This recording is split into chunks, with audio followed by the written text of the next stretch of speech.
오늘 여러분들하고 볼 책은 그 장자철학에 대한 부분이라 이게 어울릴지 모르겠는데 송년회 자리에 여러분들 머리를 좀 어지럽게 해줄 수도 있지만 되도록이면 심플하게 이해가 될 수 있는 설명을 해보도록 하겠습니다. 오늘은 그 감각과 자유라고 하는 책인데요. 장자철학에 대한 얘기인데 이 장자철학은 동양철학이잖아요. 동양철학과 서양철학의 어떤 연결고리 정도라고 생각하시면 되겠습니다. 저도 사실은 동양 장자라고 하는 부분에 대해서는 잘 몰라요. 저는 관심은 철학은 대학교 때부터 서양 철학에는 조금 이만큼 관심이 있었고 실존주의 철학에 많이 매료를 느꼈는데 연계가 돼 있는 분이기 때문에 오늘은 장자철학이 가지고 있는 제가 이제까지 알고 있었던 거랑은 좀 다른 방향에서 해석되어 있는 책이라 재미있게 읽었습니다. 그리고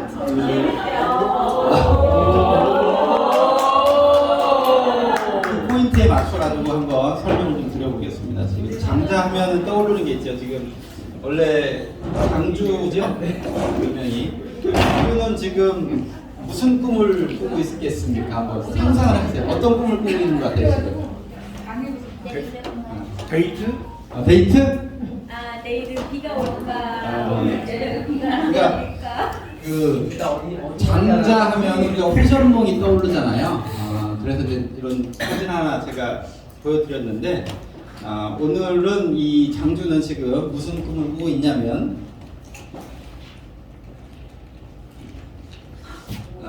세종 도울손이 됐습니다.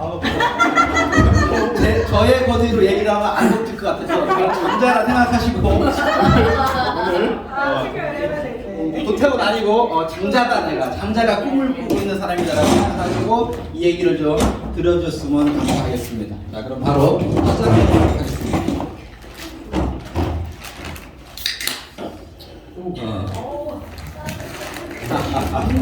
어떻게 무릎 펴가지고 철학이라고 하면 제가 그래도 철학에 대해서 꼭 공부를 만큼 해봐서 철학을 입문한다거나 철학을 한다는 것은 사실은 철학적인 용어를 이해하는 것에서 출발한다고 보시면 됩니다. 철학은. 그래서 오늘 여러분들에게 여기 이제 그 철학적인 용어 중에 아주 중요한 용어죠. 본질과 실존이라는 부분들을 좀 말씀을 드리고서 시작을 좀 해보겠습니다. 어떻게 얘기를 풀어나갈까요? 몇 페이지예요? 없습니다. 이 책에는 전혀 없는 내용이에요. 몇 페이지예요? 궁금해서요. 이 내용은 이 책에는 없는 내용이니까. 몇 페이지냐고. 총 몇 페이지냐고. 총 몇 페이지예요? 총 몇 페이지냐고? 10페이지 좀 되니까 쉽습니다. 30분 안쪽으로 끝내겠습니다. 진짜 재미있게 읽으셨어요. 술이 한잔 들어가셨나요? 여기 보이는 것이 이제 칠판 지우개잖아요. 칠판 지우개의 본질은 말 그대로 뭔가 칠판에 썼을 때 이것을 지우는 거의 용도겠죠. 여기 지금 칠판 지우개라고 하는 물체가 존재하잖아요. 실존한다고 얘기를 합니다. 그런데 이 실존하는 이유가 뭘까요? 누군가 지우는 용도로 이것을 만드는 것까지요. 이게 만약에 지우려고 하는 의도가 없었다면 이 물체는 존재하지 않는다는 겁니다. 그러니까 이 물체는 칠판 지우개는 본질이 먼저예요. 누군가 저 칠판을 지우는 용도로 써야 되겠다 해서 그래서 태어난 물체고 그래서 현재 여기에 실존해 있는 겁니다. 지금 무슨 얘기냐? 이 칠판 지우개는 본질이 먼저고 그 본질에 의해서 만들어진 실존하는 물체라는 겁니다. 우리 세상의 모든 만물들은 존재를 하죠. 그럼 여기 계시는 대표님들도 존재를 하잖아요. 그러면 생각해 볼게요. 여기 계신 대표님들은 본질이 먼저일까요? 아니면 실존이 먼저일까요? 그럼 누군가 어떤 목적에 의해서 만들어진 존재일까요? 아니면 그냥 내던져진 존재일까요? 상당히 철학적인 질문이고 이렇게 생각해 보세요. 과거에는 어떻게 생각을 했었냐면 본질이 먼저다. 그러니까 여기 기독교 계신 분도 있겠지만 하나님이 어떤 목적으로 쓰시려고 만드는 거예요. 그래서 본질이고 그러면 그 목적이 무엇인지를 찾아가기 위해서 내가 존재를 하는 거죠. 그래서 하나님의 뜻대로 살아가려고 노력하는 것 이렇게 바라볼 수도 있고요. 또는 고대 시대 때 우리는 기독교가 안 들어왔으니까 예를 이렇게 들어볼게요. 우리의 조선 시대다 그러면 나는 노예로 태어나서 천민으로 태어났어. 천민이로 부여받은 거예요. 본질이 천민이야. 그러니까 그 천민으로 살아가야 돼. 나는 농민으로 태어났으면 농민으로 살아가야 돼. 내 아빠가 양반이야. 그러니까 나는 그냥 양반의 본질로 태어났기 때문에 양반으로 살아가야 돼. 이렇다라고 생각을 했어요. 왜 그랬을까요? 지배하기가 좋거든요. 지배 논리로, 지배자들이. 그런데 이 부분을 서양에서 깬 사람이 있죠. 그 시초를 저희들은 니체라고 부르는데, 니체가 실존주의의 어떤 시초처럼 느껴지는데, 어쨌거나 그런 부분들이 그 서양 철학에서는 근대에 와서야 아니다. 본질이 먼저가 아니다. 인간은 그냥 내던져진 존재다. 실존하는 존재다. 이제 그 본질은 너희들이 찾아가라. 이렇게 출발하는 겁니다. 그래서 니체는 신을 죽였고요. 거기서부터 출발에 나온 부분들이 바로 실존 철학인데, 제가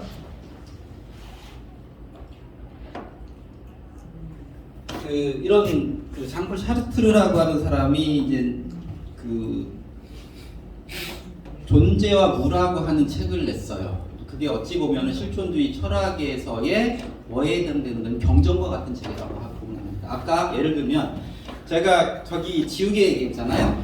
저 지우개가 존재하는 방식, 본질이 먼저 존재하고 그 본질에 맞게, 목적에 맞게 만들어진 거잖아요. 그럼 저건 자유도가 없는 거죠. 저렇게 존재하는 것을 사르트르는 뭐라고 얘기하냐면 즉자존재라고. 즉자존재, 이건 철학적 용어인데 원래 즉자와 배자라는 말은 헤겔의 변질법에서 나온 말이에요.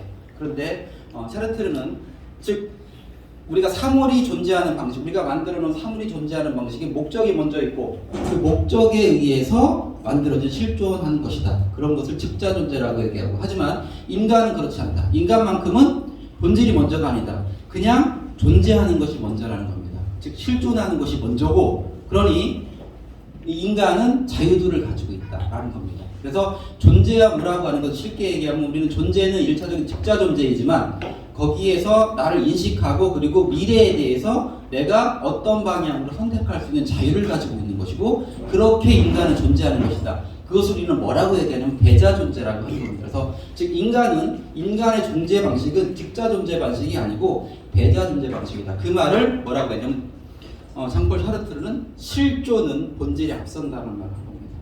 그것이 저 사람이 어찌 보면 우리 동시대 사람이죠. 저도 1970년생이니까 같이 살았던 사람이잖아요.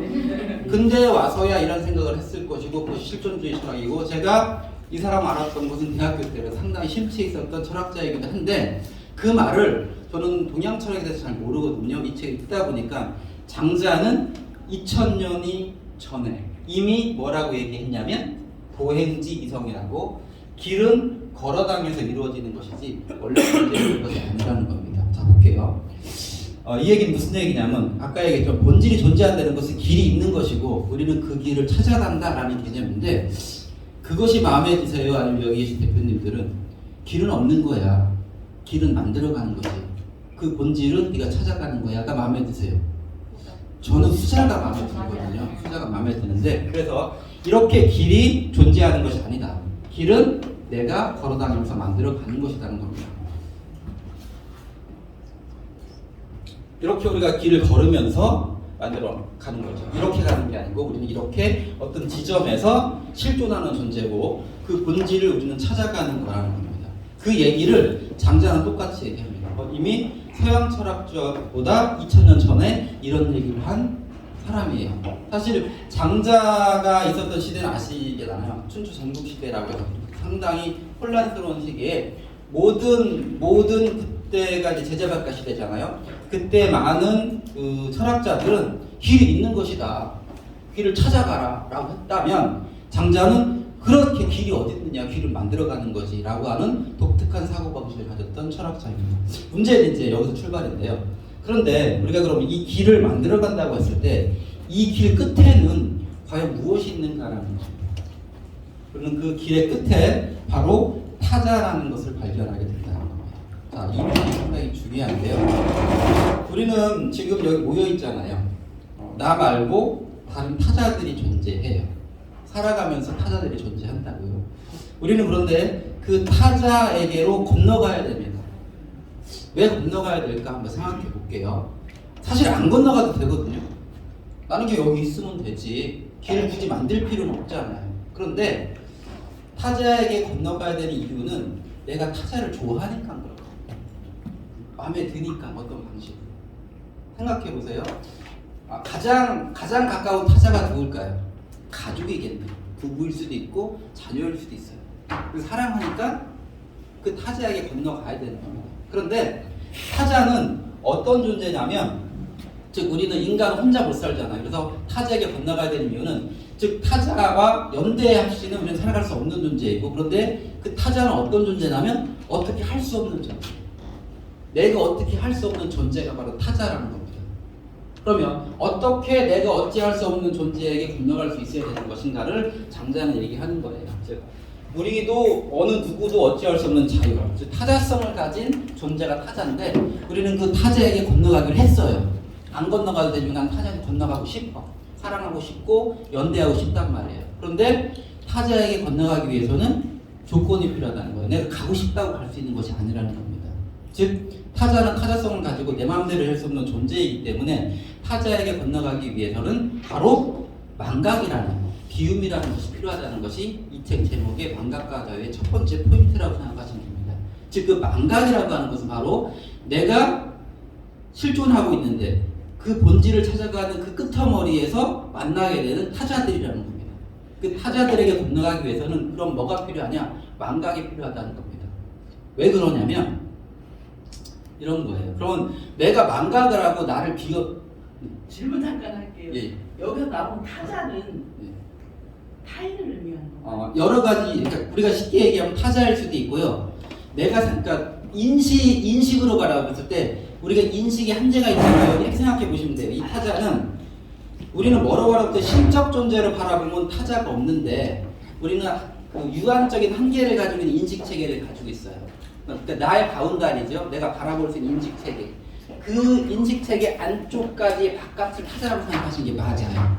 그러니까 사람일 수도 있고 어떤 환경일 수도 있고 내가 인식 체계, 내가 생각하는 세계에는, 예를 들면 갓 태어난 아이 입장에서는 가족이 그 인식 체계의 전부겠죠. 근데 어느 날 문을 밖을 나갔더니 다른 세상이 보여. 그럼 타자인 겁니다. 여기서 타자는 그런 겁니다. 이해하시겠죠?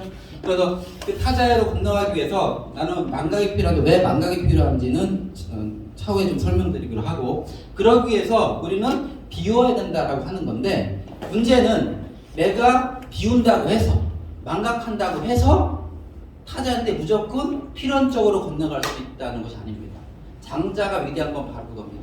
우리는 내가 망각은 그냥 필요 조건이지 충분 조건이 아니라는 거예요. 내가 비우고 너한테 고약을 하더라도 건너갈 수 없다는 겁니다. 건너갈 수 있을지 없을지는 그건 지금 결정된 상황이 아니지만 우리는 그럼에도 불구하고 비워내야 된다는 겁니다. 여기서 망각은 이 망각이라는 단어를 이해를 좀 할 필요가 있어요. 장자가 생각하는 망각은 이런 거예요. 치매 환자 있잖아요. 치매 환자도 망각이잖아요. 이런 망각을 얘기하는 게 아니에요. 그 망각은 잊혀지는 거죠. 내가 잊고 싶어서 잊는 게 아니고 잊혀지는 거예요. 저절로. 우리가 볼 때도 능동적인 보는 게 있고 보여지는 게 있잖아요. 여기서의 망각은 능동적인 망각을 얘기하는 겁니다. 그 능동적인 망각을 서양 철학자 중에서도 얘기하는 사람이 있어요. 장자랑 가장 많이 닮아있는 철학자가 누구냐면 제가 보면 니체예요. 니체도 망각을 얘기를 하는데, 니체는 이런 망각이죠. 기억을 초월하라는 능동적인 힘을 망각이라고 합니다. 내가 일부러 과거의 기억을 잊고 싶은 겁니다. 잊으려고 노력하는 거예요. 어린아이처럼. 기억을 벗어나려는 치열한 투쟁을 우리는 니체는 망각이라고 생각했습니다. 이 장자가 얘기하는 망각은 이것과 비슷합니다. 니체의 적장자라고 할 수 있는 들레즈라고 하는 그 철학자는 상당히 중요한 철학자예요. 그 현대 철학에서는 어찌 보면은 앞으로도 계속 연구돼야 될 대상인데, 어찌 보면 동시대에 살아가는 사람이기 때문에 아직은 이 사람에 대해서 많이 철학적으로 많이 뭐랄까 학파들이 없지만, 내가 차후에는 분명히 이 들레즈라고 하는 철학자가 상당히 중요한 철학자가 될 텐데, 니체의 적장자라고 할 수 있는 그런 철학자인데요. 이 존재론적인 설명하는 겁니다. 이게 무슨 얘기냐면, 망각이란 자기 동일적 의식의 해체다. 말이 좀 어려운데, 이따 제가 시간에 대한 얘기를 할 텐데 과거의 기억과 미래의 기대가 우리는 살아가는 어떤 시간의 흐름 속에서 그 동일의식을 해체해야 된다는 겁니다. 그래야지만 망각이 되는 것이고 타자에게 건너갈 수 있는 조건이 된다는 얘기인데 요거는 지금 이해가 잘 안 가시는 분들 그냥 넘어갈게요. 뒤에 설명을 좀 할 테니까 지금 우리가 얘기하는 망각이라고 하는 것 그러니까 그 치매환자들이 있는 그런 수동적인 망각이 아니고 능동적인 망각을 통해서 나 스스로 현재를 비워내야지만 타자로 건너갈 수 있는 필요 조건이 된다는 그런 얘기를 하고 있는 겁니다. 그 얘기를 장자라는 책에서 이야기들을 통해서 풀어나가고 있습니다. 제가 그 이야기 중에서 우리가 이미 알고 있는 그런 세 가지 얘기들을 통해서 어떻게 진행되는지 설명을 드릴게요. 강신주라고 하는 이 작가 철학자죠. 이분에서 놀라웠던 부분은 제가 알고 있는 기존의 장자 얘기를 뒤집어 놨다는 거예요. 이렇게 생각할 수 있겠구나. 그 이유를 가만히 생각해봤더니 저도 주입식 교육에 의해서 이 얘기는 이런 뜻이야, 이 얘기는 이런 뜻이야로 받아들였기 때문에 아무 의심 없이 이렇게 받아들였지만 우리가 이 장자의 원래 얘기하고자 했던 그 원래 의미를 잘못 해석하고 있구나 라고 저는 받아들였어요. 그래서 그 얘기들을 제가 한번 아마 여기 대표님들도 알고 있었던 그 방식을 좀 바꿔보도록 하겠습니다. 세 가지 얘기가 나오는데 첫 번째 얘기는 뭐냐면 여기는 중요한 건 두 가지입니다. 첫째는 뭐냐, 아까 제가 타자를 얘기했잖아요. 타자성에 대한 부분들이 핵심 포인트예요. 그리고 그 타자성과 판단 중지 테마 두 개 테마를 놓고서 한번 세 개를 한번 풀어가 볼게요. 이런 거예요. 장자에는 이런 얘기가 나와요. 여기 송나라에 모자를 파는 상인이 나와요. 그래서 이 송나라에 모자 파는 상인이 모자를 팔러 어디로 가냐면 이 월나라로 갑니다. 모자 장수가. 자, 그런데 월나라를 도착해 보니까 송나라는 문화가 좀 발달한 나라예요. 그러니까 이런 모자 같은 것이 필요해. 근데 저 월나라는 좀 미개한 데라 여기서 보는 것처럼 이렇게 병 삭발을 하고 문신을 새겨서 모자가 필요 없는 거예요. 모자를 가리게 되잖아요. 그러면 이 월나라라고 하는 나라는 모자 장소에 가서 모자를 팔 수 없는 거야. 근데 모자 장소는 모자를 팔겠다고 한 거야. 라고 하는 것을 우리가 이제까지 어떻게 받아들였냐면 저 어리석은 놈. 그것은 우리가 뭐냐면 신적인 무한의 존재에서 바라봤을 때 그렇다는 겁니다. 근데 장자는 그 얘기를 하려고 저 얘기를 짧은 얘기를 장자에 써놓은 게 아니라는 거예요. 어떤 거냐면 저 모자 장수 입장에서 바라보면 모자 장수가 어리석은 게 아니고 아까 얘기했지만 우리는 유한적인 인식의 체계를 가지고 있다는 겁니다. 내가 아무리 똑똑해도 다 알지를 못하잖아요.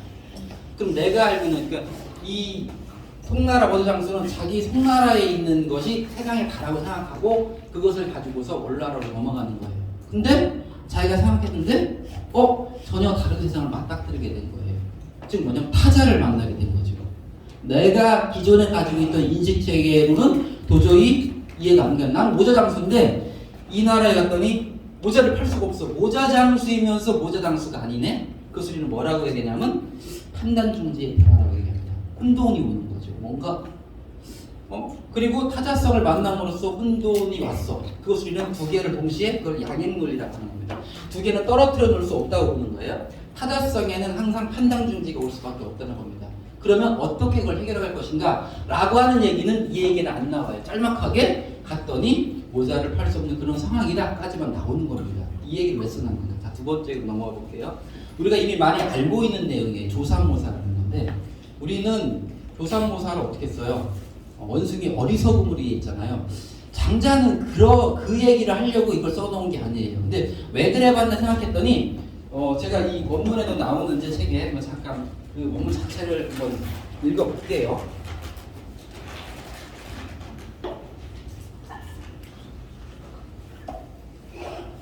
이런 거예요. 조삼모사 얘기는 이미 알잖아요. 우리 그걸 끝인데 원래 원문에는 더 따라붙어 있습니다. 뭐냐면 명목이나 실질에 아무런 차이가 없는데도 원숭이들은 성을 내다가 기뻐했다. 있는 그대로를 따랐을 뿐이다. 그러므로 성인은 옳고 그름으로써 대립을 조화시키고 천균의 편안해한다. 이를 일러 양행이라고 한다라는 것이 원문에 있어요. 우리는 뒤에 부분에 대한 해석을 아무도 들어본 적이 없어요. 그러니까 다시 해석을 해볼게요. 이 조삼모산 이런 겁니다. 원숭이를 워낙 좋아하는 사람이 있었어요. 그래서 원숭이를 집에서 키웠어요. 근데 원숭이를 키우다 보니까 이제 먹이도 많이 들어가잖아요. 점점 가난해지는 거예요. 그래서 이제 자기 식구도 먹어야 되고 원숭이도 먹여야 되다 보니까 안 되겠어. 워낙 이제 원숭이들과 친하다 보니까 원숭이 얘기를 다 알아들었지. 그래서 원숭이가 제안하는 거죠. 식량이 점점 들으니까 내가 도토리인데 도토리밖에 안 남은 거예요. 아침에 3개 주고 저녁에 4개 줄게 라고 제안을 했습니다. 이 원숭이 키우는 사람은 자 전지적 시점에서 바라보는 거 말고 원숭이 키우는 사람 입장에서 바라보자고요. 원숭이들을 화나게 하기 위해서 그런 제안을 했을까요? 그게 아니라면 그 최선이라고 자기는 생각했다는 겁니다. 그것이 나의 뭡니까? 최선이었어요. 내가 인지하는 유한성이 있어요. 근데 원숭이들은 화를 낸 거죠. 즉 화를 내는 그 시점 거기가 바로 뭐냐면 타자성의 상황입니다. 이 원숭이 키우는 사람은 원숭이에서 화를 낼 거라고 생각을 하지 않고서 그 제안을 했는데 뭔가 맞닥뜨린 거예요. 그러니까 인식을 했겠죠. 뭔가 나의 판단이 중지된 겁니다. 아까 송나라 모자장수랑 똑같은 현상이 나타나는 거죠. 송나라 모자장수 거기서 끝났지만 여기서는 얘기를 해줍니다. 어떻게 했습니까 이제? 그러면 아침에 4개를 주고 저녁에 3개를 주겠다고 다시 제안을 하는 겁니다. 나의 논리대로 나의 논리는 3개를 주고 4개를 주는 게 맞는데 원숭이들이 싫어하니 내가 그 전에 뭐를 버리고 내가 가지고 있는 기본 것을 망각하고 제안을 다시 하라는 겁니다. 네가 좋을 대로 4개를 주고 3개를 받아라. 거기서 원숭이들이 좋아했지만 만약에 안 좋아했다면 다시 제안할 수 있겠죠. 5개 줄게. 그렇죠. 5개를 주고 2개를 주겠다고 다시 제안할 수 있다는 겁니다. 그 모른다는 겁니다. 즉 이 원숭이 키우는 사람은 타자에게 건너가기 위해서 노력을 하는 겁니다. 내가 가지고 기본적인 인식에 아까 자아 동일성을 해체하면서 자꾸 제안을 하는 것, 그것이 타자에게 건너가기 위한 노력이고 거기서는 타자성의 테마와 판단 중개의 테마를 깨우치려고 하는 그렇게 해석이 되는 것이 맞다라고 하는 겁니다. 자, 한 가지 더 얘기해 볼게요. 호전몽 하면 유명한 장자하면 이것만 떠오르는데 그래서 무슨 얘기예요? 장자가 어느 날 꿈을 꾸고 있는데 나비 꿈을 꿨어. 깨어났더니 내가 나비인지 장자인지 알지 못하겠다. 이 얘기 아니겠습니까? 그러면서 우리는 뭐냐면 인생은 무상한 거야. 이럴 수도 있고 저럴 수도 있고 완전 매트릭스가 생각나지 않습니까? 영화? 그런 거와 같은 건데 역시 마찬가지로 장자는 그 얘기를 하려고 이 얘기를 꺼낸 게 아닌 겁니다. 왜냐하면 또 역시 그 얘기 뒤에 나오는 것이 있는데 제가 간단하게 얘기하면 이런 거예요. 나비와 장자한테는 구분이 있다는 겁니다. 즉 내가 꿈속에서 열심히 아름다운 나비가 돼서 논있는 상태에서 어느 날 잠을 깼더니 나는 나비가 아니고 장자인 상태로 돌아왔는데 그 순간 뭐가 오냐면 판단 중지가 내가 나비인가? 내가 장자인가? 장자가 나비 꿈을 꾼 건가? 아니면 나비가 장자 꿈을 꾼 건가의 혼동 상태가 온 거죠. 즉 꿈을 깨므로써 타자성이 접목된 겁니다.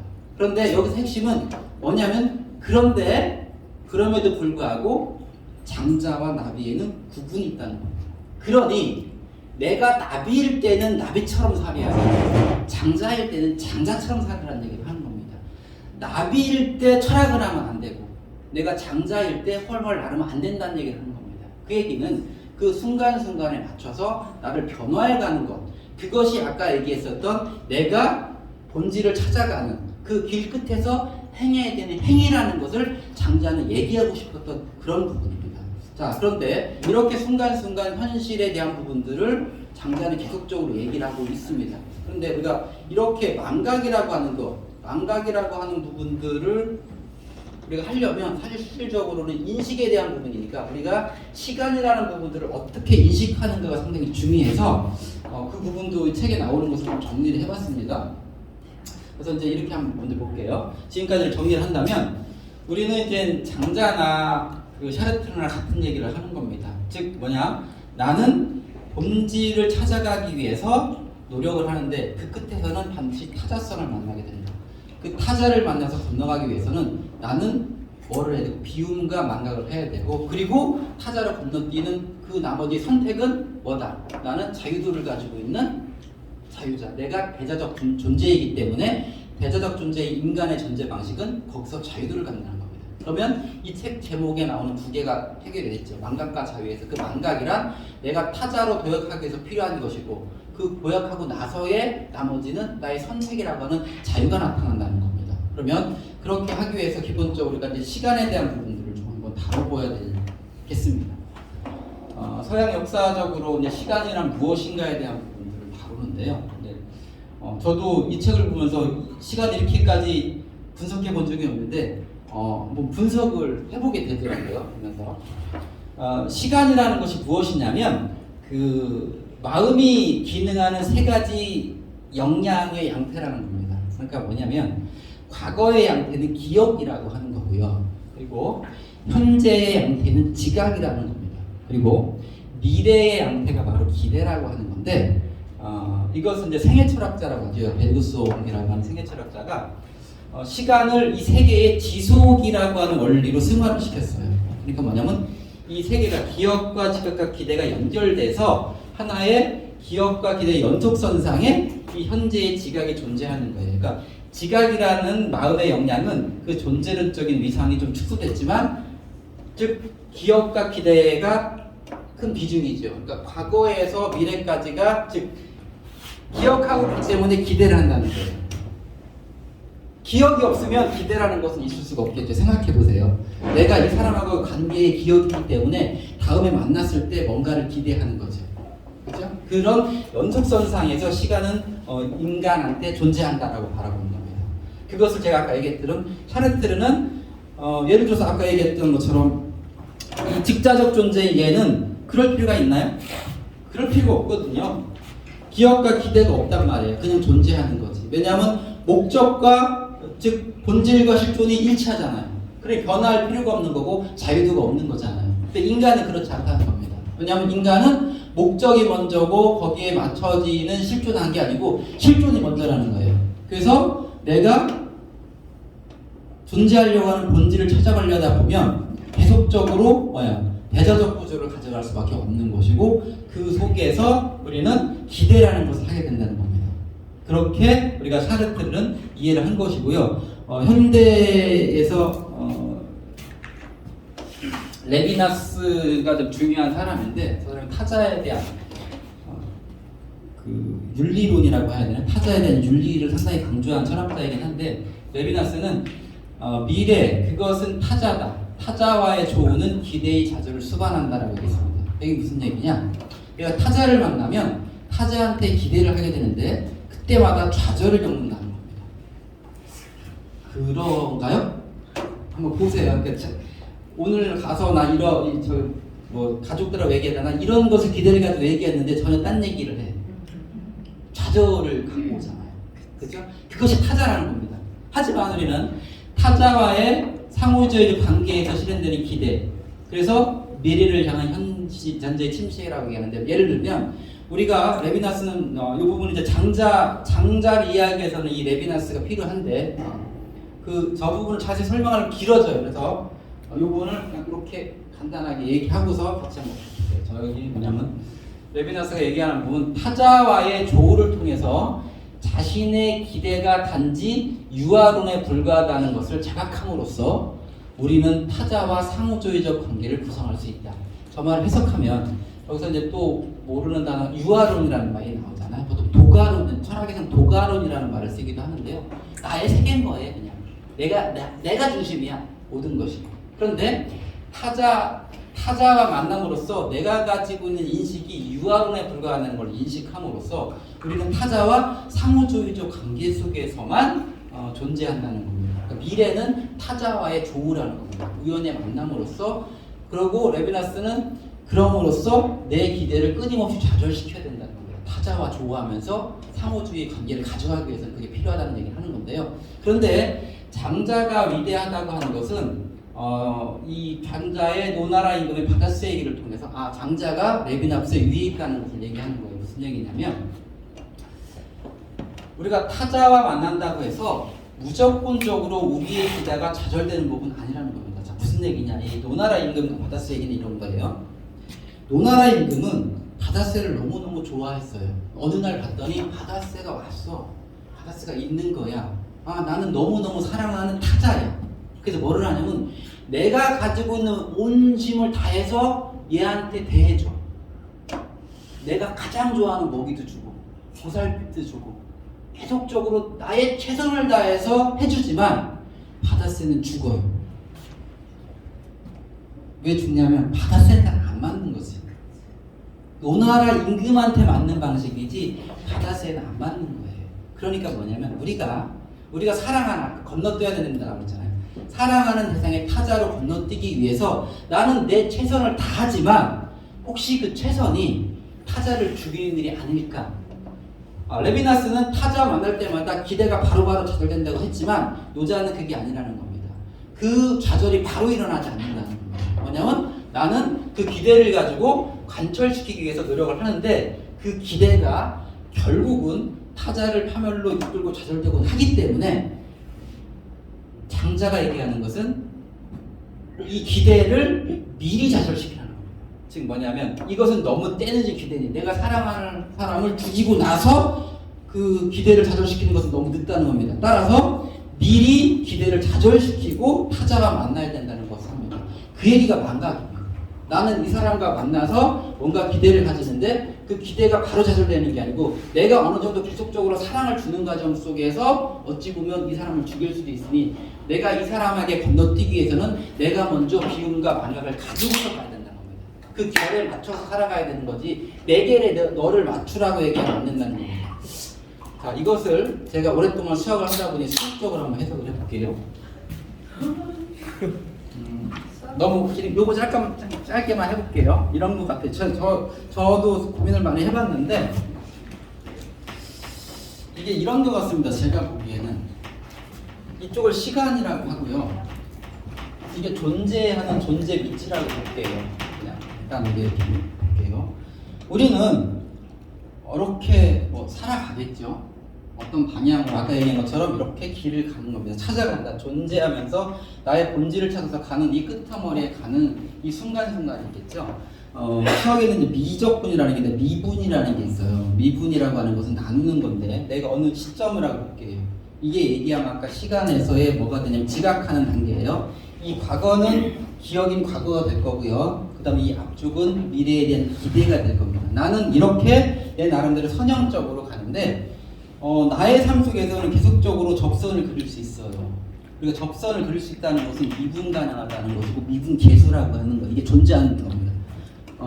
그래서 이렇게 계속적으로 접선을 그려갈 수 있는데 나는 그러기 때문에 과거의 기억과 미래의 기억 사이의 어떤 지각이 선형적으로 어느 순간 계속적으로 연속적인 관계로 진행을 갈 수 있잖아요. 이해하시겠죠? 그런데 사실은 나만 이렇게 가는 게 아니고 타자들이 계속 들어온단 말이에요. 어떤 타자가 들어오고요. 또 다른 타자도 들어와요. 이 사람은 이 사람 나름대로의 타자성을 가지고 존재하다 보면 만나는 지점이 있잖아요. 근데 난 타자를 건너가려면 이 내 방식으로 가면 안 돼. 이 사람한테 내가 뛰어넘으려면 이렇게 가야 돼. 그러면 표쪽점에는 접선이 존재하지 않거든요. 미분이 불가능한 지점이 발생한다는 겁니다. 그런데 내가 타자에게로 건너뛰기 위해서는 그 미분 불가능한 점들을 받아들여야 될 필요가 있다는 거예요. 근데 나는 이런 타자도 있고 이런 타자는 나는 관심이 없어. 내가 안 뛰어넘어가도 타자도 있잖아요. 나를 해하려고 하는 타자일 수도 있고 나한테 불리한 타자일 수도 있고 그렇지만 내가 사냥하려고 하는 사람들이 존재한다면 그 사람들한테는 반드시 뛰어넘어가야 되는 그런 지점이 생긴단 말이에요. 여기서 또 뛰어넘어가야 되는 그런 지점들 속에서 내가 가지고 있어서 나 이렇게 갈 거야 라는 의지를 가지는 기억과 기대를 계속 갖고 간다면 이 타자를 죽일 수도 있다는 겁니다. 그렇기 때문에 지속적으로 이 과거의 기억을 없애야 된다는 것이고 그 기억을 없애기 위해서는 망각을 해야 되는 것이고 비움은 수동적인 비움이 아닌 능동적 비움으로 가야 된다는 얘기를 끊임없이 장자라는 책에서 얘기를 하고 있는 겁니다. 자, 다시 한번 정리를 한다면 이런 얘기가 되는 겁니다. 자, 내가 기대를 미리 좌절시키기 위해서 장자는 무슨 얘기를 하냐면 고금을 없애라는 얘기예요. 고금이 우리 그 한자어에서는 시간이잖아요. 시간을 없애라는 얘기를 하는 겁니다. 그 시간을 없애라는 것은 물리적인 시간을 없애라는 얘기가 아니고 시간 의식을 없애라는 겁니다. 아까 얘기했던 기대와 과거에 대한 기억이 기대로 가는 그 연속선상의 그 시간 의식을 없애고 나는 순간순간 언제든지 미분 불가능한 접선이 불가능한 지점에 놓여있다는 사실을 인식하고, 즉 내가 타자를 만났을 때 타자에 건너가기 위해서 끊임없이 나를 가볍게 만들어야 되는 것, 그것이 망각이고, 그 망각이 있을 때만 상대방을 뛰어넘어가는 자유와 나의 선택이 주어진다는 것이 이 책의 핵심적인 내용이었던 것 같습니다. 사실 오늘 여러분들에게 드렸던 부분의 핵심은 뭐냐면, 결과적으로 우리는 이 책의 핵심은 너에게로 가는 길이에요. 타자에게로 가는 길. 그런데 우리가 시간이라는 것이 어떻습니까? 우리는 제가 뭐 좌우나 앞뒤로 갈 수 있잖아요. 점프도 뛴다는 얘기는 3차원상에서는 자유도를 갖지만 시간상에서 우리는 4차원상에서 살고 있잖아요. 시간이라는 또 하나의 차원 속에 사는데 시간에 대한 자유도가 없다는 데 문제가 있죠. 만약에 우리가 시간에 대한 자유도를 갖고 있어서 내가 과거로 갈 수 있다면 뭔가 실수를 해버리면 돌리면 되거든요. 근데 우리는 공간상의 자유도를 갖고 있지만 시공간상에서의 시간에 대한 자유도가 없는 것이 인간의 존재예요. 유턴이 금지되어 있는 너에게로 가는 길이기 때문에 내가 정말 사랑하는 타자가 있을 겁니다. 가장 1차적인 부분은 가족일 수 있고요. 나랑 뜻이 같이 하는 사람들한테 내가 건너가기 위해서는 내가 가지고 있는 유한적인 인식, 아까 자아동일성이라고 했잖아요. 그 자아동일성을 끊임없이 해체하는 망각이 있을 때만 타자로 넘어갈 수 있겠다. 그것이 장자가 서양의 현대 철학에서는 근대에 와서의 깨달았던 부분들을 장자는 2000년 전에 이미 깨닫고 우리한테 전언을 넘기는 것이기 때문에 저도 이 책을 읽고서 장자라고 하는 책을 좀 읽어봐야 되겠다, 꼼꼼히 그런 생각을 한번 해보는 그런 시간이 되었습니다. 망각과 자유였습니다. 감사합니다.